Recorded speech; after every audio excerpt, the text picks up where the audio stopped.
dia faly mitafatafa amintsika rehetra mpanaraka tsy tapaka ny fandarana Jeanne Forêt Santé aty Canada indray. Ny tenako dia makahery an'ireo ekipan'ny Barea izay lavo tamin'ny isa ray sy aotra zany tamin'ny ekipan'ny Benin. Ny fanolorana izay ataoko eto moa zany dia fifampizarana ihany ny amin'ny hoe ahoana ny fomba anaovana ny ekipan'ny Barea mba hapisy zany ny fandresena maharitra, satria efa miroso amin'ny ataontsika hoe professionnalisme zany isika amin'izao fotoana izao. Tokony anara-penitra zany ny fanabeazana ny ekipan'ny Barea ary atao manara-penitra ohatran'ny kianja ny mahamasina amin'izao fotoana izao. Izany manara-penitra izany moa zany dia tsy vita indray andro fa fiainana ray manontolo no atotona amin'izany ataontsika hoe karazana zavatra atao manara-penitra izany, professionnalisme zany. Inona no fampizarana izay hoe atolotra anareo? Miainga amin'ny sous-sol daholy ny goavana rehetra rehetra, ozy izy ny vadiny Céline Dion tamin'izany andro zany. Zahay ozy izy dia niainga tao amin'ny sous-sol rehefa nanao ny karazana hira sy dihy izay nentinay nitondra ny vedetisme, ny fahalazana eran'izao tontolo izao. Misy koa ny fitenenan'ny Martin Luther King ny amin'ny hoe rehefa hanao projet ozy izy dia tsy maintsy miainga amin'ny tohatra voalohany izay vao tonga any amin'ny faratapiny ozy izy, ka misy ny fanombohany daholy ny zavatra rehetra rehetra. Ary io fanombohana io dia miainga amin'ny teny iray, ny fitiavana, ny passion.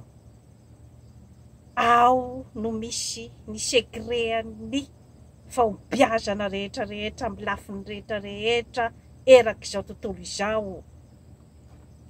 Ka raha te hiditra amin'izany atao hoe matianina izany na professionnalisme zany isika malagasy dia tokony miainga aloha amin'ny ataontsika hoe karazana école de sport.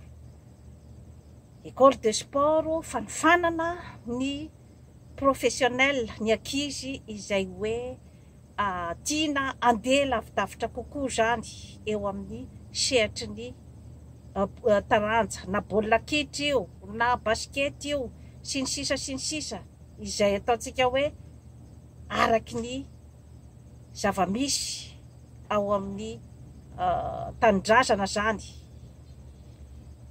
Misy zany ny traikefa sy ny hoe témoignage izay afaka atolotra anareo eto. Ny tenako moa tsy dia mahalala ny sport fa zany hoe misy zany ny témoignage izay afaka atoroko anareo, témoignage izay hoe tato amin'ny tranoko tia tsy izay zany fa ny zanako lahy io izy zany tony anarany, zany hoe avy amin'ny teny hoe Akatoavina. Izy zany dia efa ataontsika hoe zany nilona tao anatin' zany atao hoe fanomanana ny professionnalisme zany amin'ny basket. Ka ny témoignage, ny parcours ny zanako lahy zany no hotanisaiko amintsika eto mba isy angambany ny hoe karazana hevitra zany izay mety hitsiry amin'ny fanjakana, amin'ny tanora, amin'ny parcours n'io zanako lahy io. 20 taona zany izy amin'izao fotoana zao ary dia mianatra any amin'ny université Northeastern any Boston any États-Unis amin'izao fotoana izao, izay mianatra momba ny basket sy ny école zany école de business no ataony any amin'izao fotoana zao. Zany hoe sady mianatra izy zany no mianatra ihany koa zany ny basket, ary ao amin'io université io zany no ifatenan'ny hoe ny manager sy ny coach ny olona izay miinteresse azy zany andeha amin'ny NBA. Ny parcours ny zanako io zany no hozaraiko amintsika. Ny zanako zany dia 1m90, izany hoe na ny toe-batany zany dia mifanaraka tsara zany amin'ny ataontsika hoe baskety. Rehefa nividy trano taty Sainte-Marthe-sur-le-Lac zahay zany dia tsy nanan-kevitra mihitsy zany ny hoe inona va dia parazara zany no nividiananay an'ilay trano teto.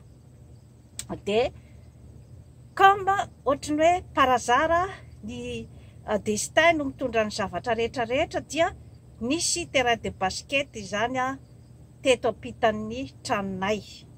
Nisy soa anankiroa le trano zany nisy trano anankiray teo akaiky zany saika hoe hovidinay de nandrisika be zany lay tompon'ny trano hoe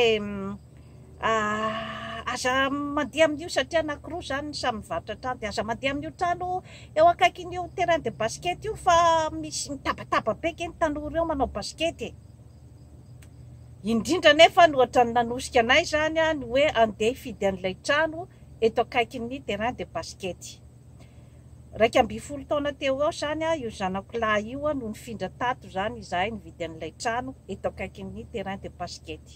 De zahay tsy nanam-po mihitsy ny hoe inona ny soan'ilay zaza fa de lalao teo amin'ny terrain de basket teo izy de nafinaritra azy ny lalao nataony teo mifandray amin'ny jeune rehetra ato amin'ny tanàna izy de nitsiry zany ny heviny ny hoe te andeha amin'ny école de sport tany Sainte-Thérèse izy tamin'izay fotoana izay. De teo zany moa zahay tsy nisy fandafana, tsy nisy inon'inona satria nahazatra ny fianakaviana hatramin'izay zany de ny hoe resaka mandeha amin'ny lalana intellectuel zany. Fa tsy nisy fandafana mihitsy avy taty aminay mivady satria hoe fandrin'ilay zaza zany ary mifanentana ihany koa amin'ny toe-batany de nianatra tamin'ny école de sport atao amin'ny Sainte-Thérèse izy zany. Ka ny rythme-ny amin'izany zany de ny hoe maraina manao sport zany de hariva no manao cours. Ohatran'izay foana zany ny rythme amin'ilay école. De misy manao tournoi maro de maro zany tsy maintsy se déplacer zany ny ray aman-dreny mandeha manatitra amin'ny karazana tournoi rehetrarehetra zay ataony ny pratika miovaova amin'ny ville rehetrarehetra zany hoe misy mihitsy zany ny engagement an'ny ray aman-dreny manohana an'ireo zanan'ireo zany amin'izany parcours rehetrarehetra izany. De ny zanako zany de tena isan'andro izy zany dia manao pratikana basket eto ampita eto. Ary rehefa avy eo izy zany dia rehefa nandeha tany amin'ny cégep de tany amin'ny école Jean Brébeuf tany Montréal, zany hoe école privée io zany somary lafolafo ihany fa de niafina moa zany satria lavidavitra. De niafina satria nanao ihany koa izy zany ny hoe classement tany amin'ny toerana io satria lavidavitra ny aty amin'ny misy anay aty Sainte-Marthe-sur-le-Lac zany satria mianatra izy zany any amin'ny école Jean Brébeuf manao ny étude école générale zany matière générale. De ny andray zany rehefa hariva indray izy zany no manao ny pratika. De misy an'ireny salle de musculation sy ny rehetrarehetra reny zany. Zany hoe amin'ny 12 alina any hoany zany ny ankizy vao zay vao mahavita an'ilay karazana pratika ataony. Ataontsika hoe zany hoe ataontsika hoe amin'ny 7 amin'ny 10 alina. De nefa raha ohatra izy zany mbola hody aty aminay aty amin'ny Sainte-Marthe de mety amin'ny 12 alina izy vao tonga aty. De zay zany natapa-kevitra anay hoe aleo izy zany atao classement. Any zany izy dia tena se consacré totalement mihitsy zany amin'ny ataontsika hoe sport étude. Ka tsy maintsy misy zany ny fandrindrana an'izany zavatra rehetrarehetra izany. Inona moa ny maha sport étude azy de satria ny hoe raha ohatra zany izy ka tsy tafiditra professionnel ilay zaza dia afaka ihany izy zany miasa amin'ny taranja izay ny anarany. Rehefa voaray professionnel izy zany dia mandeha amin'ny lalana maha-professionnel azy zay.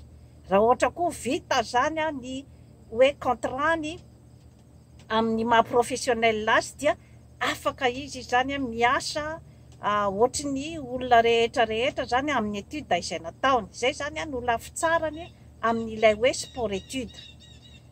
Ka ny zanako zany dia tena passionné satria dia tena isanandro mihitsy izy zany dia manao baskety.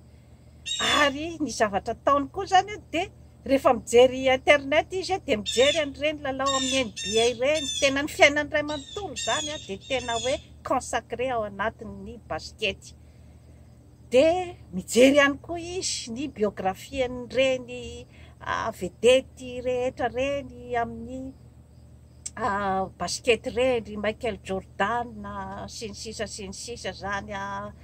Izy moa tia le vao maty teo ty zany hoe jereny amin'ny atsipiriany mihitsy zany ny biographie an'ireo hoe vedety rehetra reo mba hampisy ny karazana inspiration. Ary dia tena nampitolagaga mihitsy ny passion ny zanako zany amin'io baskety io. Amin'izao fotoana zao zany izy any amin'ny université dia tena faly izy rehefa tonga tany États-Unis satria nahazo ny bourse d'excellence izy zany tamin'ny baskety. Bourse d'excellence zany dia izy rery nahazo an'io zany tamin'ny promotion. Zany rehetrarehetra zany moa zany dia entiko andrisihana ny tanora zany sy ny fanjakana mba hifatoka bebe kokoa zany amin'io karazana fanatanjahantena io, satria maro dia maro ny tanora izay hoe mety hoe ao zany no tena misy ny destin. Ary rehefa misy zany ny tanora misy migadina dia misy ny coach izay hoe maka ny repère zany hoe mahita n'ilay tanora dia afaka zany milancer azy. Ka tsy tokony atao ambany zavatra mihitsy zany ny fikarakarana ny tanora ao Madagasikara arakaraky ny hoe inona zany ilay taranja, satria tsy maintsy mila tosika avy amin'ny fanjakana zany zavatra zany. Atomboka ihany koa zany amin'ny reny hoe karazana baolina pokotany reny, satria aprisiana zany ny ankizy amin'ireny mpanao baolina tanibary reny, satria amin'ireny no ahitana ny hoe sangany dia sangany. Satria rehefa hoe passion zany le izy amin'izy mbola kely dia hoentiny mandra-pahalebeny zany zavatra rehetra izany. Hoentiko fotsiny zany ny hoe karazana témoignage partage ka dia makahery ny ekipan'ny Barea fa fanombohan-javatra izao zavatra izao, fa mila zany ny ataontsika hoe perfection amin'ny performance izay atao rehefa amin'ny zavatra toy ireny. Ka dia manantena aho fa isy ny firoboroboana zany amin'io karazana hoe taranja io. Ary ny taranja hafa koa amin'ny sport zany dia tokony tsy ataon'ny fanjakana ambany-javatra fa loharanom-pandrosoana goavana dia goavana izany zavatra rehetrarehetra izany.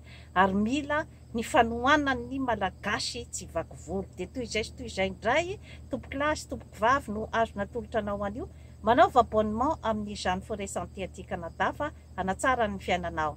Veloma tompoko.